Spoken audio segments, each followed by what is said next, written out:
The two children between Lao Ai and the Empress Dowager Zhao Zi, the half-brothers of Qin Shi Huang, were put into large bags and thrown to the ground repeatedly till they died. The Empress Dowager was put in house arrest, and anyone who would speak out for her was to be executed. 27 individuals attempted and killed, and Mao Jiao was to tempt fate and be the 28th person to plead for the Empress Dowager. Unlike his unfortunate predecessors, Mao Jiao did not approach the situation from a moralistic viewpoint. Mao Jiao advised Qin Shi Huang that if he were to unite all of China, he would need to demonstrate publicly that he would honor his mother. By correlating the release of the Empress Dowager with Qin Shi Huang's greater desire, the ruler gave his mother freedom again, and Mao Jiao was given high honors. It was not long after the death of Lao Ai that Qin Shi Huang realized the person behind the whole affair was his lesser father, Lü Buwei. Lü Buwei was stripped of all of his responsibilities and was sent back to his granted lands in Luoyang. Situated in the middle of China, east to the core Qin lands, the city was close to all the other major warring powers. Soon many ambassadors from other states came to visit Lü Buwei and tried to poach him to be prime minister in their host countries. Qin Shi Huang, fearing that Lü Buwei's talents were to be utilized by others, ordered Lü Buwei and his family to the more remote area of Shu, which is located in modern-day Sichuan province. Shu was far away from the rest of the major powers, but still it was not safe enough for Qin Shi Huang.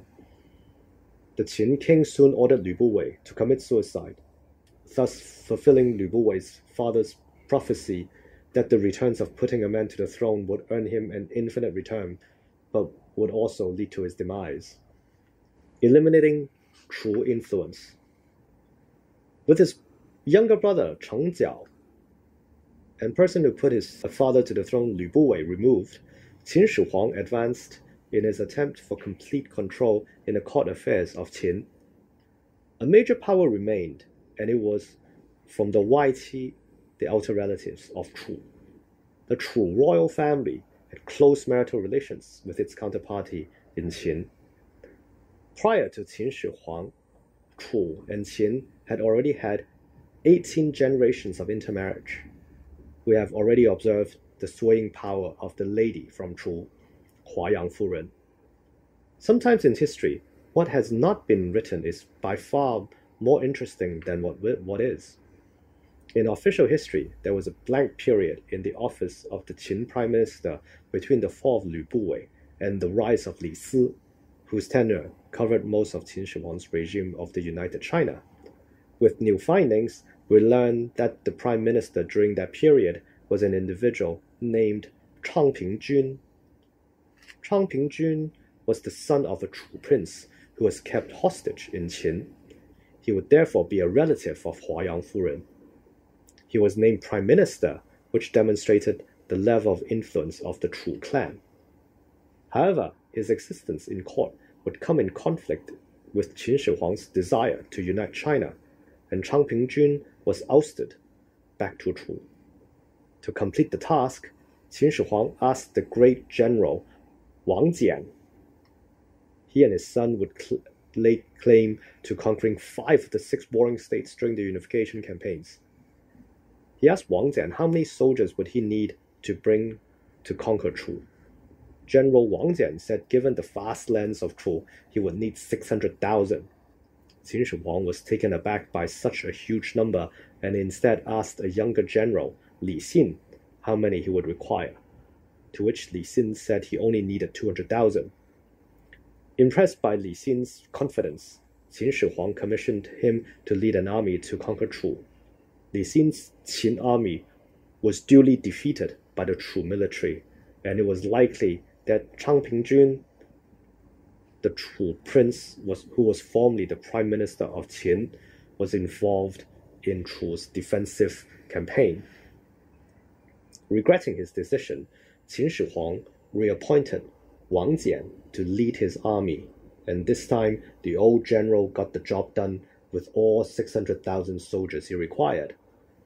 Wang Jian, during the campaign against Chu, wrote incessant letters to Qin Shi Huang, not to report the frontline situation, but instead requested his relatives to be promoted and also for the most prime real estate in the Qin capital, Xianyang.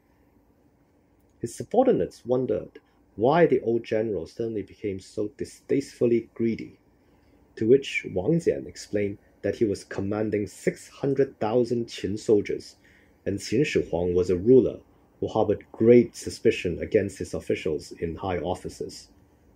Power was not to be shared would best describe Qin Shi Huang's core belief.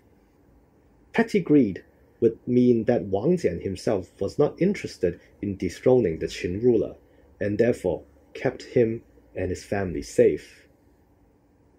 Many military generals in Chinese history, like Song Dynasty's UFA, would perish due to their high moral standing, which attracted much popularity and led to the emperor's feeling of being threatened. Wang Jian conquered Chu, and Qin Shi Huang would need to put an end to the Chu influence in Qin court. It is an enigma in Chinese history that there was no account of Qin Shi Huang's empress. We now have strong evidence to believe that her original empress, buried in Qin Shi Huang's process of annihilating history that was unfavorable to him, was a Chu princess who was related to Huayang Furen and Changping Jun. She was most definitely deposed and may well have been ordered to commit suicide. Qin Shi Huang's oldest son, Fu Su, would have been her son. This could explain why Qin Shi Huang, after uniting the whole of China, did not name Fu Su his crown prince. When Qin Shi Huang died at 49 while traveling outside of the capital, his closest eunuch, Zhao Gao, and Prime Minister Li Si kept his death a secret. Thinking that the younger son of Qin Shi Huang, named Hu Hai, would be easier to control, Zhao Gao and Li Si counterfeited Qin Shi Huang's edict and ordered Fu Su's suicide.